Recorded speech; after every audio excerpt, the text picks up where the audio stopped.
are in listen-only mode. Hi, good afternoon, everybody. Welcome to the SourceWater Collaborative's Learning Exchange webinar. Today, our theme is messaging and communicating source water protection in and among agricultural communities. My name is Karen Worth, and I am with the U.S. Environmental Protection Agency's Source Water Protection Program here in our headquarters office in Washington, D.C.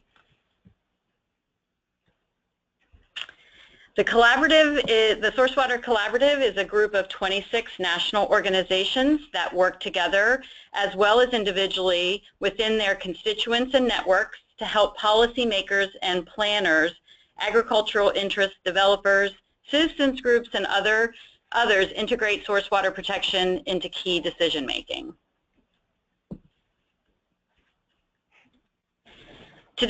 This year, to celebrate our 10th year anniversary, the SourceWater Collaborative has launched this Learning Exchange. The Learning Exchange aims to strengthen the effectiveness of source water protection practitioners like yourselves across the country by providing a platform to share experiences, transfer knowledge, and learn about funding and technical resources available to support your efforts.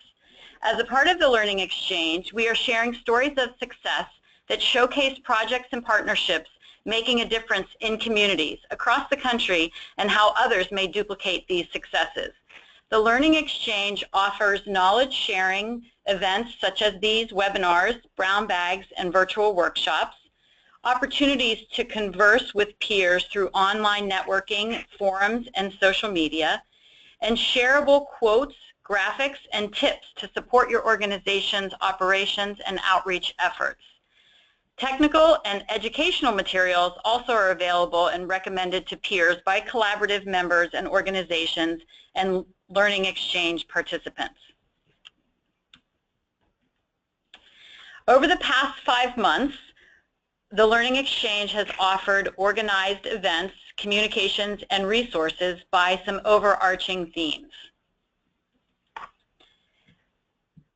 So today, joining us for our webinar, we have 3 source water protection professionals who will discuss their experiences doing community-based nutrient reduction outreach to improve source water quality and share their tips on engaging farming and local communities in source water protection efforts, working with farming communities in implementing agricultural best management practices to reduce nitrate contamination in groundwater, and their successful strategies and lessons learned from the experiences in the field, and overcoming barriers that led to more effective outreach and multiple gains. Our presenters today are Megan Keegan. Meg is a member of US EPA's Region 3's Source Water Protection Team. Their work focuses in the Mid-Atlantic region.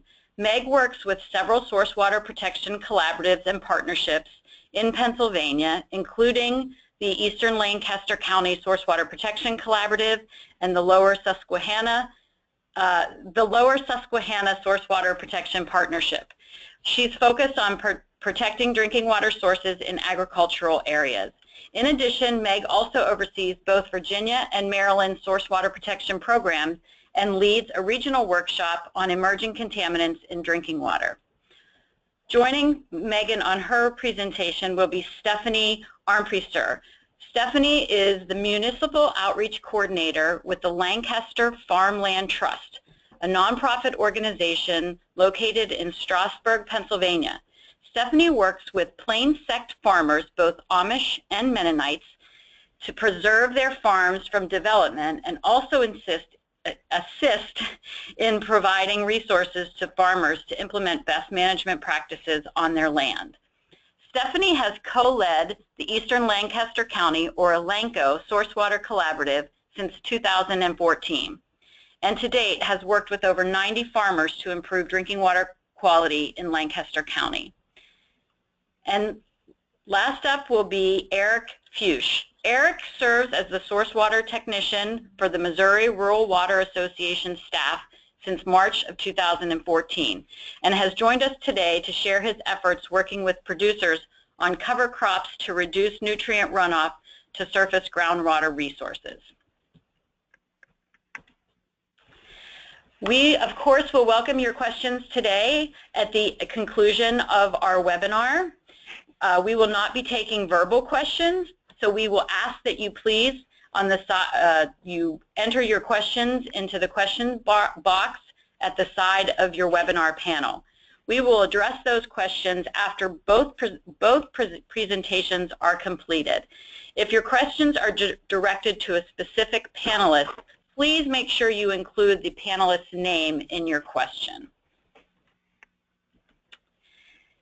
And I also would like to remind you that we welcome you and encourage you to please visit the Source Water Collaborative's Learning Exchange webpage to find out more about our tools and testimonials to help you get started finding the right partners and technical resources and funding options to enhance your source water protection efforts.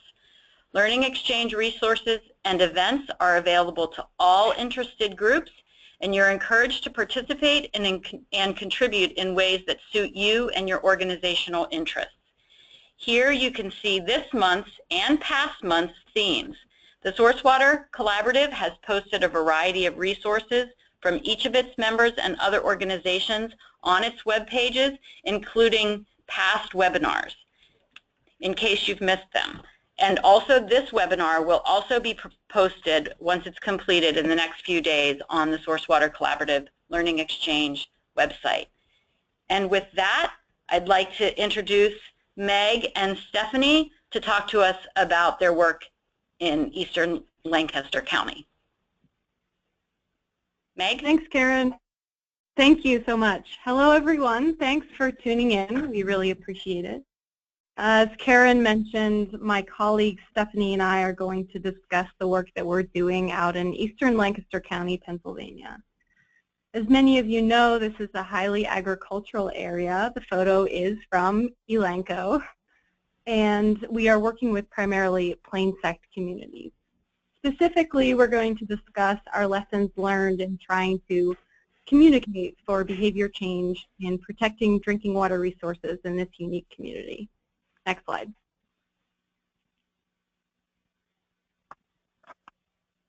So jumping right in, Eastern Lancaster County, locally known as Elanco, is a cluster of 6 municipalities that's right up next to Berks and Chester counties. This area, as I said, is highly agricultural. Over half of the land is farmed, and all of Lancaster County is actually located within the Chesapeake Bay watershed.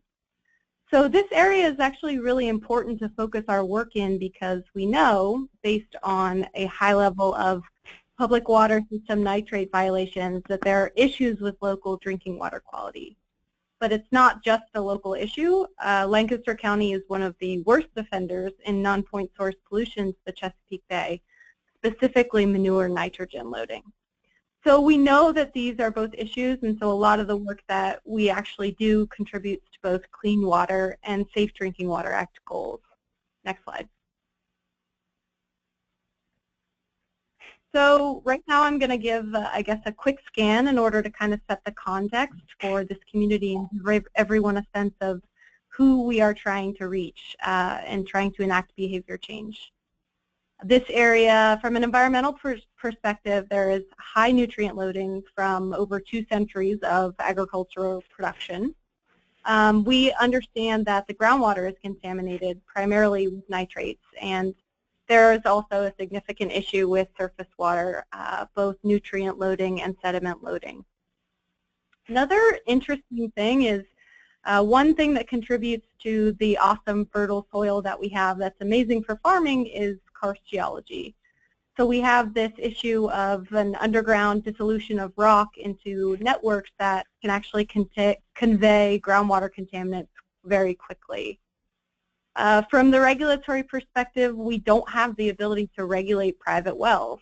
So while we could, for example, as the EPA can require a public water system to treat to a point where nitrates are below the maximum contaminant level, we don't have that ability with private wells. And so we have a necessary public health issue with private wells, but we have no regulatory hook. Source water protection itself also is voluntary. For public water systems, beyond the assessment that was required in 2008, this is mostly a carrot, not a stick program, and so this really changes our approach. And I guess I would be remiss if I didn't talk about the Chesapeake Bay reboot. There are a lot of people who could probably say a lot about the reboot, and I am not one of them. But essentially, it is a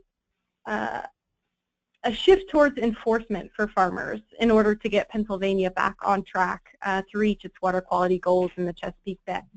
And so it's added this dynamic in the last few months, actually, of the stick when we are trying to use the carrot for source water protection. And then just touching on the sociocultural aspects, this community, as I said before, is primarily conservative Plain sect. We have slightly more Mennonite in this area than Amish, and it's a traditionally what we would characterize as an intervention-averse group, typically resistant to any kind of government intervention. The culture is very much centered around these small family farms, so I want to be clear that we're not talking about factory farming here. We're talking about primarily dairy farms of maybe milking 40 to 50 cows at a time. And then the last piece is that we do have a mix of farmers and residents, right? So we have rural areas, and then we also have these little townships and boroughs where people have small yards, and that's it. So next slide. So understanding all of that context, there's actually one more layer of complication. And that is that there is a significant gap between the action that we're asking people to take and the results. And by that I mean that based on our understanding of hydrogeology in the area, if everyone did everything right today, it would still take decades to clean up the groundwater and get the groundwater back to being pristine. It's not like surface water where you can just put in a riparian buffer and see almost instantly a reduction in sediment loading. With groundwater, there's not that immediate impact to help motivate action. So our question becomes, how do you create sustainable behavior change for a goal that's actually decades away and probably with a different generation? Next slide. So let's talk a little bit about behavior change. What is it that we are actually trying to get folks to do so that their drinking water wells could be clean, let's say in 30 years' time? So our goal behavior change, put quite simply, is for farmers and residents alike to implement practices that protect local drinking water quality. And I know this seems really simple, and we'll get into a little more detail later on what the specific actions are. But as you'll see in the green arrows at the bottom of the slide, these are 5 steps of behavior change. And so all you scientists and engineers that are out there, bear with me. This is a bit theoretical, but I promise that it's worthwhile. So I'm just going to run through a quick example to kind of demonstrate how we use this 5-step theory in what we're doing. So say a resident, an Elanco resident, is interested in possibly installing a rain garden on their property. They first have to get the know-how how to do it, how to go about installing a rain garden. And this is where a lot of our collaborative work comes in because we largely focus on education and outreach. We are trying to equip people with the knowledge of how to implement BMPs and which BMPs to choose for safer drinking water. One of the things we've done actually in the past is to do a workshop. Last March we did a workshop, and so let's say this person wants to install a rain garden, they come to our workshop, and so they're gaining the knowledge in how to do so. And then they sort of go through the spectrum, they have approval, intent to do it, they implement, that's the practice, and then if things go well, let's say their rain garden is functioning properly, and maybe they even like the birds and the butterflies that are attracted to it, then they might become advocates, and they help us spread the word and spread the knowledge, and so it sort of starts over. Next slide. And so now I'm actually going to hand it over to my colleague Stephanie, who's going to talk a little bit about how the Elanco Source Water Collaborative came about and how it helps us achieve our goal, and then also the agricultural work group, which she primarily works with. Thanks, Meg. I appreciate that. So I'm going to dial back a little bit and talk about the Elanco Source Water Collaborative. It was chosen as a pilot project through the National Source Water Collaborative back in 2013. And the initial objective was to conduct education and outreach to Plains Sect farmers. And to expand upon Meg's initial description of the Plains Sect community, to define that, the Plains Sect is a Christian subset called Anabaptists that reject many modern amenities and follow simple customs of self-sufficiency. So they usually reject government assistance, and they do not like government interference or any outsiders, really. The focal point of their lives is God, family, and community. And knowing that we have this special community, we developed a mission that recognized our diverse membership and really dedicates ourselves to improving drinking water quality for future generations and supports that unique culture that defines the region. Next. One of the collaborative's greatest strengths is our large stakeholder membership. We have representation from federal, state, county, and local public agencies. And we also have the private sector at the table. So we have ag consulting and engineering firms that understand the science behind water quality improvement. And we also have local and regional environmental nonprofits and local residents themselves, including our farmer champions, Amos and Aaron, who have given us access to the Plains Sect farmers in the region.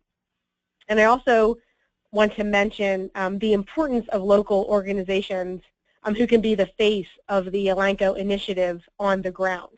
Our organization, Lancaster Farmland Trust, we've worked with Plains Sect farmers for over 25 years, and we've built trust within that community. So in this area, because it is so anti-government, EPA or DEP coming in might scare or intimidate many people, but having those local organizations who are trusted by the locals themselves is essential to the success of this work. And those local organizations rely on EPA and DEP for guidance on moving forward.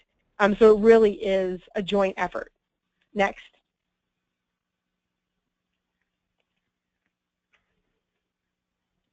As I said before, we started this effort in 2013 by doing education and outreach to farmers, but we have expanded our efforts to other constituents based on the feedback from those farmers. So as Meg mentioned earlier, farmers are currently under the gun via the Chesapeake Bay Initiative to be in compliance, meaning they're required to have two documents: a conservation plan that documents their cropping practices, as well as addresses their animal concentration areas, such as barnyards and loafing areas. And they are also required to have a nutrient or manure management plan if they have animals or are spreading manure on their properties.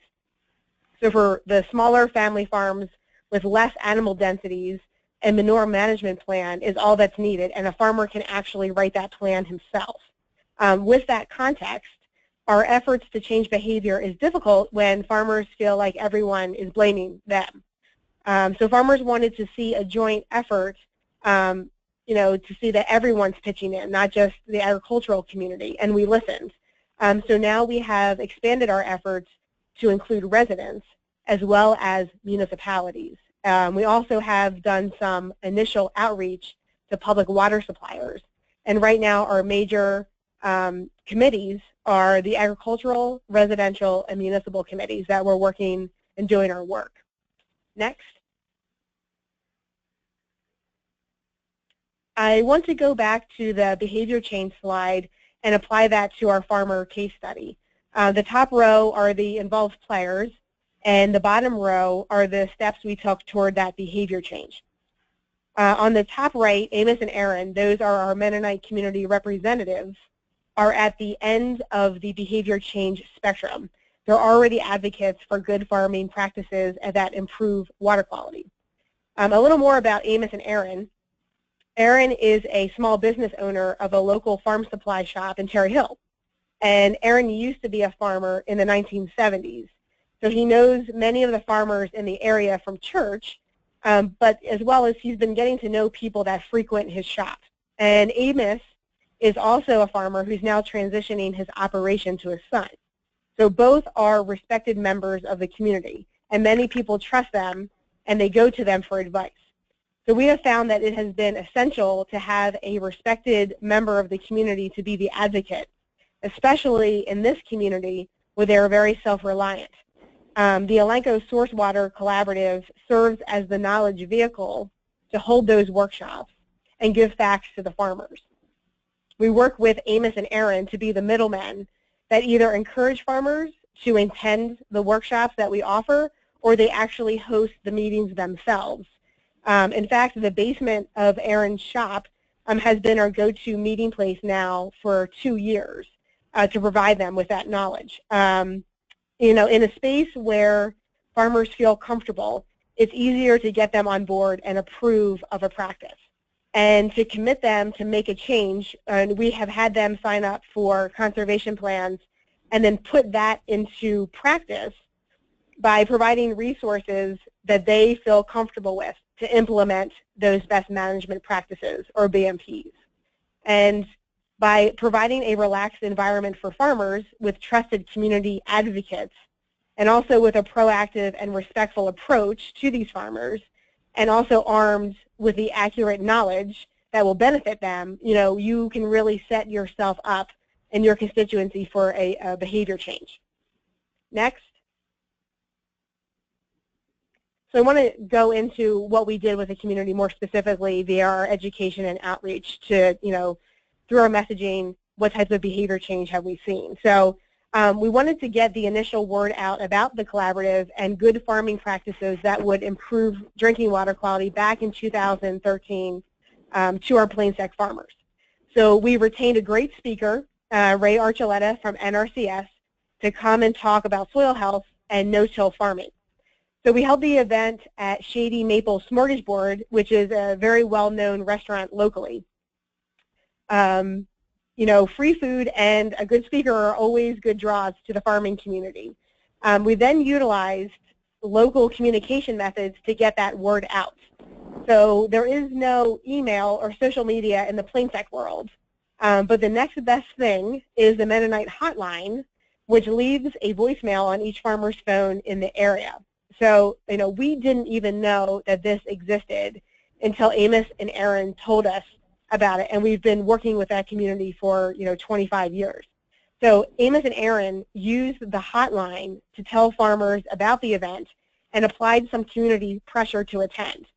And we had 400 farmers show up, demonstrating that local communication methods by community members themselves are the most effective tool for getting the word out.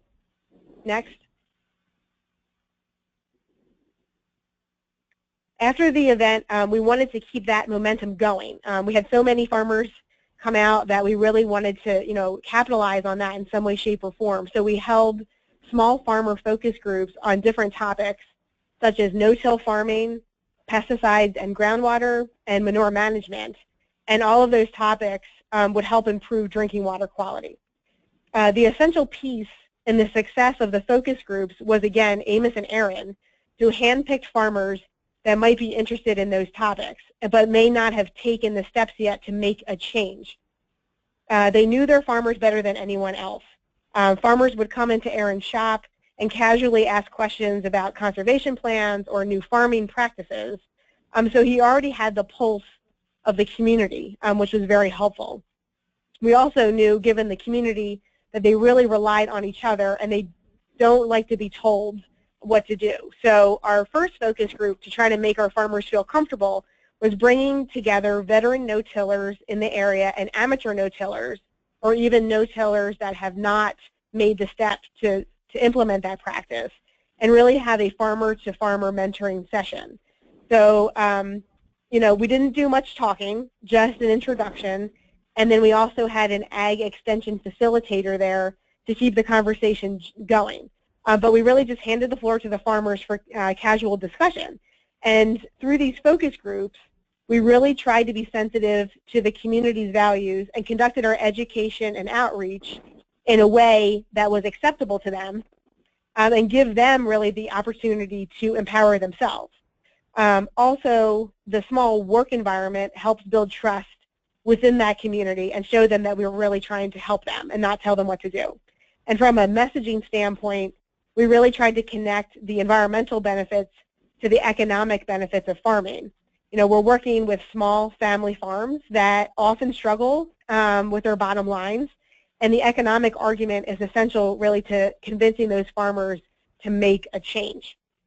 And we've also really been creative about private funding opportunities to offer alternatives than just federal programs to implement practices, because our farmers usually do not take that government assistance. So this would include getting conservation plans done by private consulting firms for free or at a reduced cost to eliminate the fear of government interference. Next slide. We also offered workshops that were fun conversation starters or offered workshops that had incentives. The photo on the right is from our second no-till focus group at Aaron's shop that featured a $250,000 no-till planner that had been purchased by a community member, and it had been the talk of the town, you know, for a couple months. And Aaron was able to get the owner to drop it off at his shop for an afternoon, so that the farmers that came to the focus group could come check it out, but then it also offered an opening to talk about the benefits of no-till. So tapping into local current events also make workshops a draw for our farmers. We additionally offered pesticide credits for our groundwater talk, which is required for all farmers who use pesticides, you know, with their operations. So our goal was to give resources and tools to enable that behavior change. Next slide. I think the biggest takeaway in these focus groups is that we needed to come to the space with a humble attitude, which is a high community value, and listen to farmers about their needs. And most importantly, we were able to be flexible and ready to adapt. We held a manure management workshop that was not as well as attended as we wanted it to be, but in that smaller workshop, there was a bishop there from a church district that was not Aaron's, who listened to the importance of manure management plans. From that particular focus group, he was convinced of the value of those plans, so that approval process and the behavior change spectrum. And then he wanted to get more farmers there from his church district. So we partnered with the Lancaster County Conservation District, and we held an extra manure management workshop at Aaron's shop that everyone was familiar with and went to regularly. And 35 farmers attended, and all of them walked away with a plan by the end of the day. So we hope to continue this education and outreach, but now we're shifting to focus from education and outreach to implementation to again continue that momentum and help the farmers that were interested in initially making that change to actually implement BMPs on their own property with funding that they feel comfortable with. Next slide, and I'm going to now change that over to Meg again. Thanks. So shifting gears a bit, I am going to talk a little bit about reaching Elanco residents. Our residential work group is young.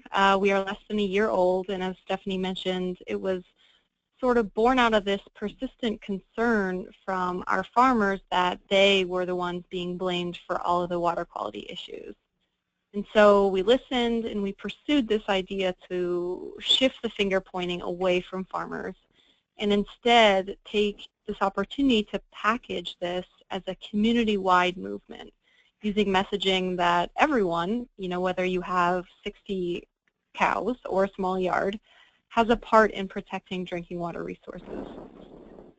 This summer we actually took advantage of a lot of community outdoor events, festivals, fairs, that sort of thing, to set up a booth. We always had a booth at local events to help spread the word.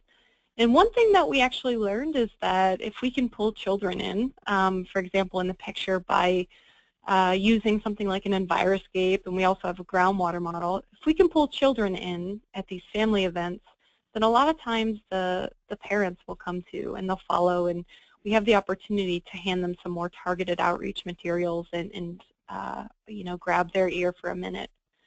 Another thing that I want to mention is that much like our farmer champions, we have these resident champions as well, and they are our early adopters. They are environmentally friendly minded folks that are coming to the table already having been through, you know, the behavior change steps that we discussed, and now they're advocates. So having them on our team and reaching out it functions in the same way that the farmer champions do as well. They are definitely a very important asset to what we do. Next slide. And just like with the Ag Work Group, we do use advertisement methods that resonate with our constituents. We don't have a Mennonite hotline, unfortunately, but we do use things like the Penny Saver. We recently, a few weeks ago, had an article about our work and advertising that we are available to do outreach and education in the local Penny Saver. So that was probably the highlight of my career to date. But we also recognizing that religious institutions, churches, are really the local centers for these communities, we try to leverage that and do outreach events in conjunction with church events. So, for example, a few weeks ago, we actually had a luncheon focus group right after a Sunday service at a local church. And it worked out really well. As Stephanie mentioned, if you offer food, often people will come. So we had offered lunch right after a service and gave our spiel, and we were able to not only talk, but to listen as well. And then just the last, I guess, lesson learned, and I emphasize the lesson learned because, like I said, we are less than a year old. It's really important for us to know and recognize the values of our audience. Most of them are working parents, and so getting them to do it, we have to make things easy as easy as possible, providing childcare where we can at events, and doing night and weekend events is really important. Next slide. And so most importantly, actually, we just wanted to end with this note on how we package this message of source water protection to really resonate with this local community. For these communities, it's absolutely not about the bay. These communities, especially the farmers, have been hearing about the Chesapeake Bay and this need to clean up the bay for decades. And so the people who were going to change their behaviors for the bay have already done it, and they've done it a while ago. And so it's about now shifting our message to, again, like I said, resonate a little bit more with the values of this community. So we try to pitch it as protecting local public health, protecting your family, protecting herd health by keeping local drinking water supplies safe. And then another value that's really important to this community is stewardship. It's definitely something that they hear about on Sundays in service, and then to hear it also in connection with the environment and with drinking water it's an important thing for them to hear. So we try to package it as this idea of what you do on your land is definitely going to affect your neighbors, especially if you have a stream running through your property. And so this is your opportunity to be a steward of the land, to be a great neighbor by taking action to keep drinking water supply safe. And lastly, just this idea of legacy. The unique culture of this community is very important, and there definitely is value in preserving it, this tight-knit community. And so I guess another dynamic with this is that a lot of farmers, these are family farms, and they hand the farms down to their sons. And so one thing that we've been using to talk with farmers is to say, your sons are going to eventually have to do this, or if you do this, you're taking the burden off of your sons and future generations of farmers to come on this land. So act today, to preserve this legacy, to preserve this culture of this community. And that's actually all we have, so I know that we're saving questions for the end. Thank you all. Great. Thank you so much, Meg and Stephanie. That was really great. And as Meg mentioned, just another reminder that we will be taking questions at the end. So please feel free to enter those into the questions box. And we'll try to get as many of those answered at the end without running over too long. Next up, we have Eric Fuchs, who's going to talk to us about his efforts in rural Missouri. So, Eric? Thank you very much. And boy, I hate to go after Stephanie and Meg. That was a great presentation, and the stuff they're doing is pretty amazing. I want them to come to Missouri and help us out. It was really good. So, yeah, as she mentioned, my name is Eric Fuchs. I work for Missouri Rural Water Association as a source water technician, and each state does have a rural water association with a position like mine. And I'm fortunate enough to have an agriculture background when I came into this job, so it just kind of worked out perfect to come into the state and start working a lot with soil health, cover crops, and things of that nature. Next slide. So as I got on, I've been in this job about 3 years, and as I started traveling around the state, we do a lot of traveling, 3,000 or 4,000 miles a month. So I travel the state and actually outside of the state, and there was a lot of myths I'd heard about water quality, both with the water systems themselves and in the agriculture world. So something that I kind of wanted to point out that I saw from talking to them. Next slide. The first myth, and the other speakers kind of talked about that, you know, there was some finger pointing on both sides, and one of them was that the cities are the problem, that a lot of the, whether it be stormwater runoff or different things, that it seemed like most of the problems were coming from that. And what I'd noticed in areas like Missouri, we have 114 counties, 5 million people. It's actually a very rural state. So what I was hearing compared to what I was seeing just really wasn't matching up, that cities are the problem. Next slide. And along with that, it's that the wastewater plants in the cities and other places are a problem. Now, what I had seen from that is that these places are very heavily regulated. EPA does a good job and regulates heavily wastewater plants, and those regulations are continuing to get stronger. Stormwater runoff, things of that nature are already put in place. So wastewater plants, while I'm not saying there wasn't some infrastructure problems and things, it wasn't adding up to what people were saying was the problem. Next slide. And to back up a little bit, what I'm kind of trying to give you here is as I call a 10,000 feet look, kind of a broad, open aspect of what can be done in the ag community, what people are saying in the ag community, and then kind of bring it down on a more local level of what can be done on a big and large and small scale. So the last one, that agriculture has no issues, and when I had again driven around the state, I had seen a lot about nutrient management plans, about things that were being put in place, but what I saw working with a lot of rural water systems is that there were still some tremendous problems with nitrate issues, atrazine, different things, and what I'd like to say that our water operators that run these big and small systems do such a good job sending clean water out the door that for a lot of things they don't see these as issues because they're able to take care of them. But it was a lot of things that I hear in drinking water, and when I've talked to folks in other states, especially some of my counterparts in Wisconsin and Minnesota, and now I hear Pennsylvania, that there was tremendous groundwater issues. So we were having nitrates issues in both ground and surface water. Next slide. So again, as I was traveling around, I started looking at what some of the current practices are. And I saw very little no-till. I saw places like this, and there's a lot of talk about a heavy rain events. And there are a lot of heavy rain events, but I was seeing that the BMPs that were supposed to be in place really didn't seem to be resonating as I actually looked out the windshield across the state. And a lot of these, as you can see that from a drinking water quality standpoint, it's one thing to have water quality, but then when you talk about drinking water quality, anything that's coming off that soil or that ground is going to end up in somebody's drinking water one time or another. And there was a lot of examples of this as I was seeing. Unfortunately, it seemed like I was seeing more of this than the good practices. Next slide.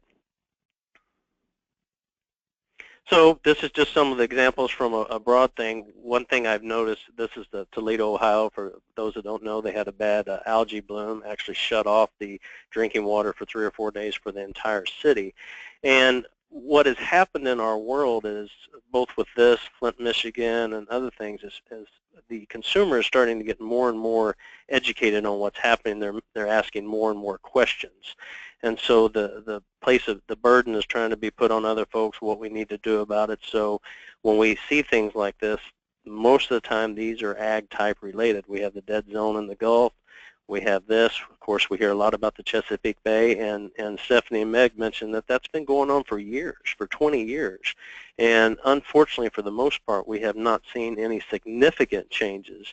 And in something like the Chesapeake Bay, being a surface water, we can see changes quick. It is slower in groundwater, but practices that go into place can change things real quick in bodies of water like the Chesapeake Bay or Toledo. Next slide.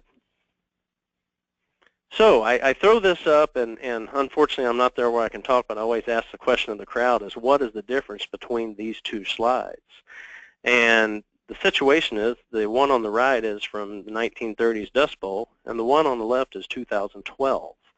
And there's a lot of talk of how good we do protecting our resources. And again, I know this is wind, this is not water, but whether that soil is blowing or flowing, it's leaving. And for the most part, problems in drinking water systems is nutrients leaving the ground. Whether it's going down or flowing across it, they are blowing off it, and most of the time it's connected with water or soil. So unfortunately, the one on the left is out in Colorado. There's still things like this has happened. We see dust storms in my own state, down in the southeast portion of the Boot Hill, when we get 50 inches of rainfall. And a lot of this has to, well, most of it has to do with poor farming practices. Next slide. So what I would get into a little bit, and in Missouri especially, we have a wonderful soil and water conservation district system. We also have NRCS, and there is a lot of cost share out there. Now, while the cover crops and the soil health is really picking up, for the most part, everything that's put on the ground is what I call Band-Aids. They don't actually solve the problem. Next slide. One of them is terraces, and in our state and in a lot of others, you terrace, and all that does is slow down the flow of that soil. Not to mention, a lot of places, as you terraces, there is no no-till that goes in conjunction with it. So all this does is actually slow down the movement of the soil particle and the nutrients from one part of the hill to the next. Next slide. Grass waterways. I've got great pictures of grass waterways that are completely covered with soil because there's so much movement came on. I'm not saying these are not good practices, but they are unfortunately practices that are seen to solve the problems, and they don't. Grass waterways are wonderful. I want to keep them coming, but they're just one part of a bigger equation. Next slide. And we're even seeing stuff from denitrification of water out of drainage tiles, and I'll get into the Des Moines here in just a little bit, but where there's a lot of drain tiles being put in, and a lot of the water coming out of that, it's moving water off the ground quicker.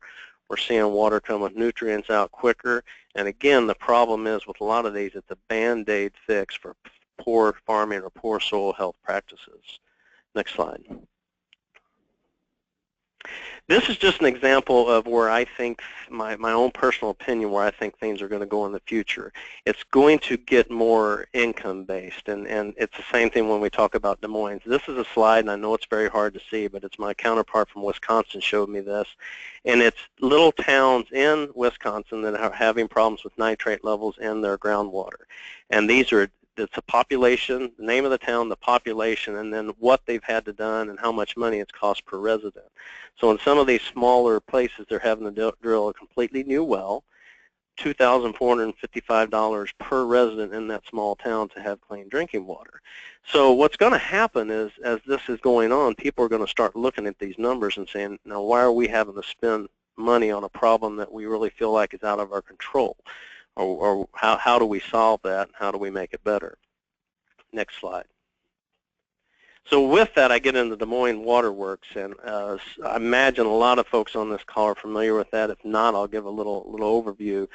But the Des Moines Water Works is suing 3 counties up in Iowa for our local drainage districts, saying that the water that's coming out those fields is so high in nitrates that it's coming down the river to the intakes of Des Moines Water Works, and the nitrates are so high that they're having to spend a lot more money to clean that water up.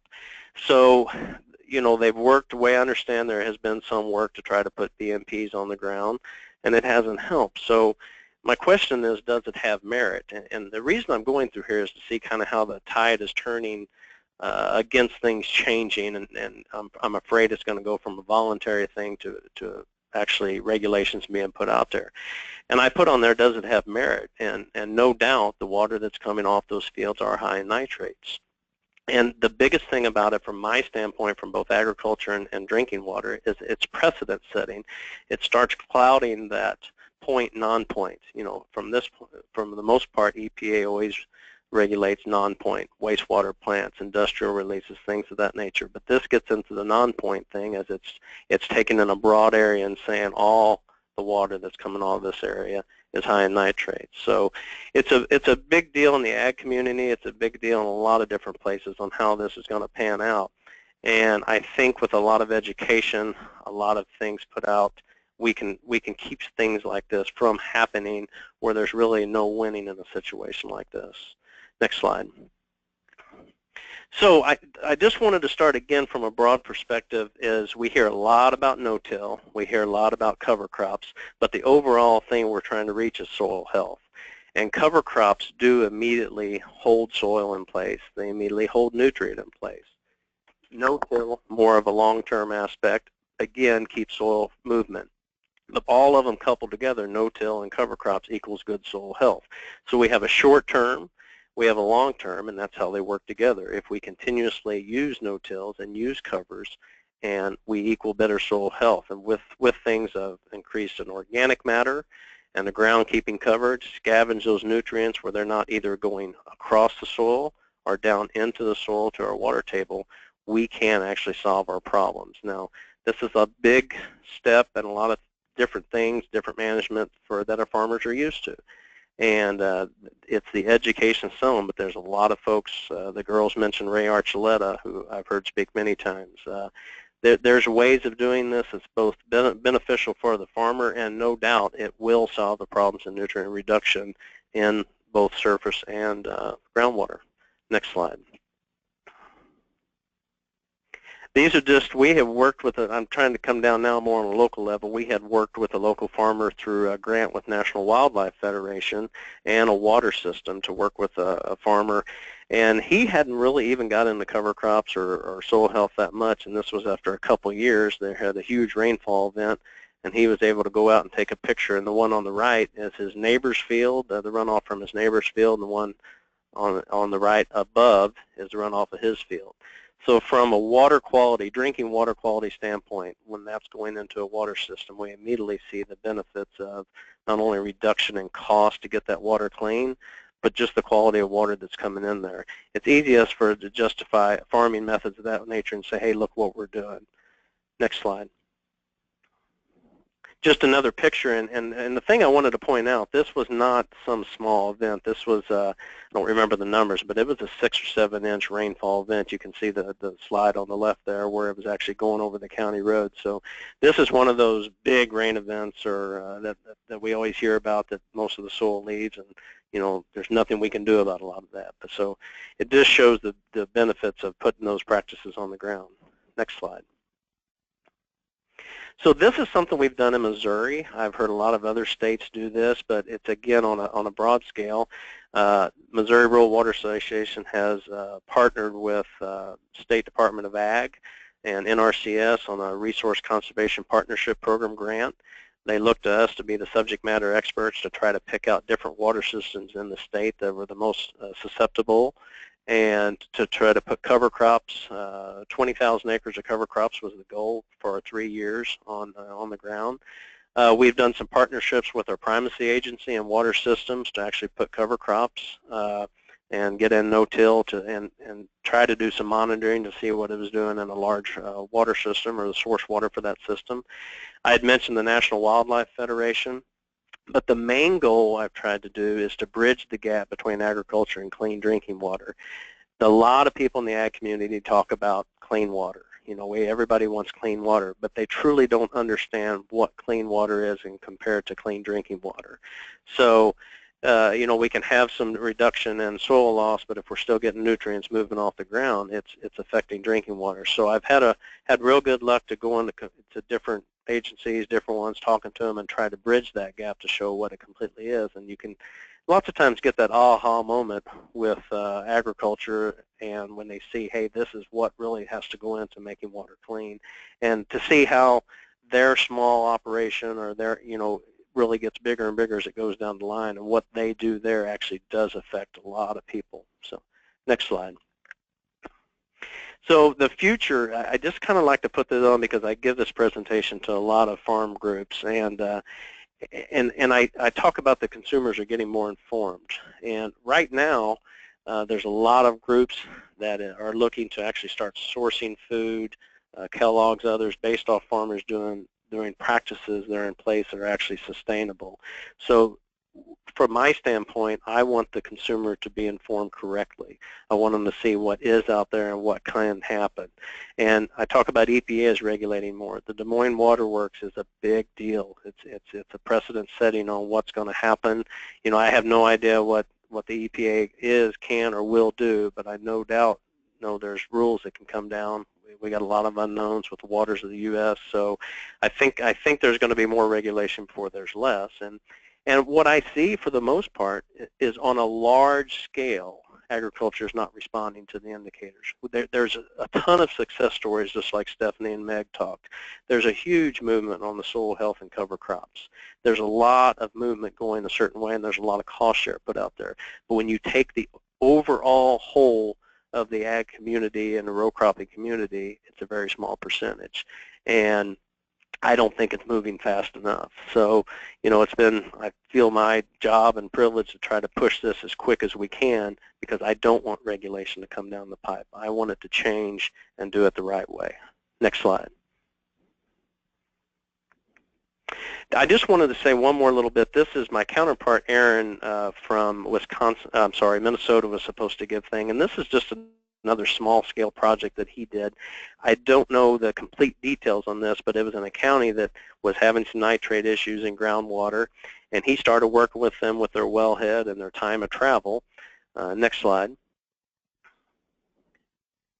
And what he did, he came up with a program, I believe, with the local soil and water conservation districts on cost share for cover crops based off the time of travel from that ground and to the wellheads. And I put it up because I thought it was such a good program that he could actually monitor and see, and he helped with the cost share based off how close they were and how significant what they were doing came to that. So, you know, when I say there's the 10,000-foot look, and then there's the right with your neighbor look, and that's where Stephanie and Meg really came in, you know, that there's no better way to change farmers than another farmer. It's that push, it's that, you know, your neighbor's starting to do this, so I need to start to do this. No regulation's going to work.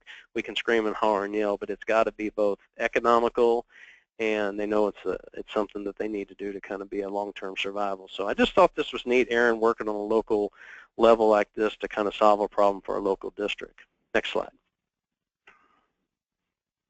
So this, I always put this on here for the government solution. I don't know if everybody remembers this a while back, but this a surveillance camera caught a person going to the bathroom in a source water. This was a huge lake somewhere. So the government solution, they drained the whole lake. So I don't want us to drain the whole lake. I want us to actually don't have knee-jerk solutions. There are a lot of solutions out there right now that will fix these problems, and they're simple, they're cheap, and they can be very economical to the farmer in the long run. So the technology is there and the know-how is there. There's farmers in every state already doing something to solve these problems. So we need to capitalize on them. We need to get them to speak. The Ray Archulettas, Gabe Browns, Dave Brants, there's a lot of them that can come out and actually help people make this transition. Next slide. So rules to live by is my favorite one here. Next slide. I'll let you guys read yourself, but I think that becomes very important that everything we do upstream affects those downstream. I mean, and we see it in Iowa and Illinois and Missouri, and we got the dead zone in the Gulf. So little things we do turn into big things in agriculture. Next slide. Just a picture of our own operation there. Like I said, we do farm for a living, and I think it's the most exciting time to have a change. And you know, I've been involved in agriculture and water for a little bit, but I am excited because I think there's actually solutions out there. And before, that was the problem. It's like, well, we know we've got a problem, but we don't have a solution. Well, the soil health, cover crop, no-till, new ways of farming do provide a solution. And there's solutions beyond our means and something that we can go forward in the future, still feed the world and take care of our environment. It does not have to be an either or. We can be sustainable and take care of our things for future generations. So appreciate you guys letting me speak, and that's all I have. Great. Thank you so much to all of our speakers, Eric, Meg, and Stephanie. I do have a few questions that have come in to the chat box, so I will go ahead and ask some of those. First question, it doesn't say specifically who it's for, but I'm wondering, since I'll start off with you, Eric, and one of the questions was about how many of the farmers actually use in the area sign up for some of the federal cost share programs. I heard you mention the NRCS RCPP program, but you also mentioned Aaron's cost share efforts that he did with the cover crops. Do you know any, what kinds of programs, if they used Farm Services Agency, NRCS, federal cost share? The money is coming from a lot of different directions right now, but mostly NRCS and the local soil and water conservation districts are the ones that are really starting to cost share on the cover crop. And the thing about it is, a concern is, I love that to get them started, but I'm cost share should be something to help me get started, but then if I don't have a complete change in attitude, I won't stay there. So most of the time the change is between the ears, and that's what's got to happen to actually change this. But to answer that, the cost share is from a lot of different directions right now, so there's really no excuse not to have cost share. But NRCS and soil and water conservation districts are where most of it's coming from. Great, thanks. Couple other questions here, several for Meg and Stephanie. First of all, people commenting, first of all, congratulations on how great things are going. But one of the questions came in is that with the fact that you are promoting the no-till, how do you, if at all, address some potential risk with increased nitrates that are a result of no-till? Do you promote any other kind of companion practices? Yeah, that's a really interesting question that does come up in our Ag Committee meetings a lot, because no-till is great for infiltration, but then on the flip side, it does provide more access to groundwater, which is most of our drinking water source in the Elenco region. What we like to do is obviously pair with a cover crop that would be taking up some of the nitrates that you might be doing from spreading, and also the manure management plans are really essential if you're pairing that with a no-till system, because if you're over applying, then obviously you're getting more nitrates within your groundwater, therefore your drinking water system. So the manure management side of things is really essential, for the drinking water, just because if you're pairing that with a no-till system, you're going to be getting more nitrates within that water. So, really following your manure management plan and implementing that is essential when you have those types of DMPs in the ground. Great, thanks. Another listener asked how you guys went about kind of identifying and engaging Amos and Aaron in your work. Yeah, in that case, we had other people at the table. Specifically, we had a contact, Randy Heilman at the Lancaster County Planning Commission, who works full-time as a planner, works as a planner within the Elenco region for many years, is also a resident and knew Aaron and Amos personally to bring them to the table. So we relied on other members in the collaborative to bring our community representatives to the table. Great, thanks. And then also, Meg and Stephanie, one of the listeners asked if you had reached out to other state agencies such as the Pennsylvania Department of Transportation for any kind of involvement in your collaborative. In our specific collaborative, not yet. We do have our hands a bit full trying to work with farmers and residents, but it is a conversation that we've had before, and certainly in the Mid-Atlantic region, we've talked about trying to loop in the Department of Transportation and see how we can make the connection with source water, but that's definitely not something that we've talked about with this collaborative. We are very hyper-local, I would say, and so at this point, we definitely are not taking that on. Okay, great, thanks. Unfortunately, I think we're running out of time on our end, and there's a lot more questions to be had. But in the meantime, so I apologize, we're not going to be able to answer all of them. First of all, I would like to just remind folks, a couple of the questions that came in were about the availability of slides and the presentations. This presentation will be posted on the Source Water Collaborative Learning Exchange website that's posted here.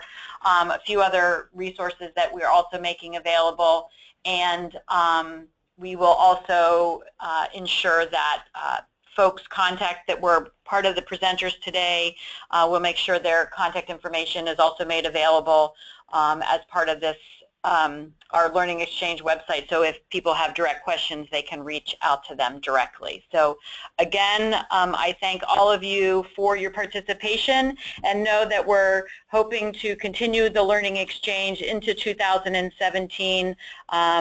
Probably at the quarterly basis.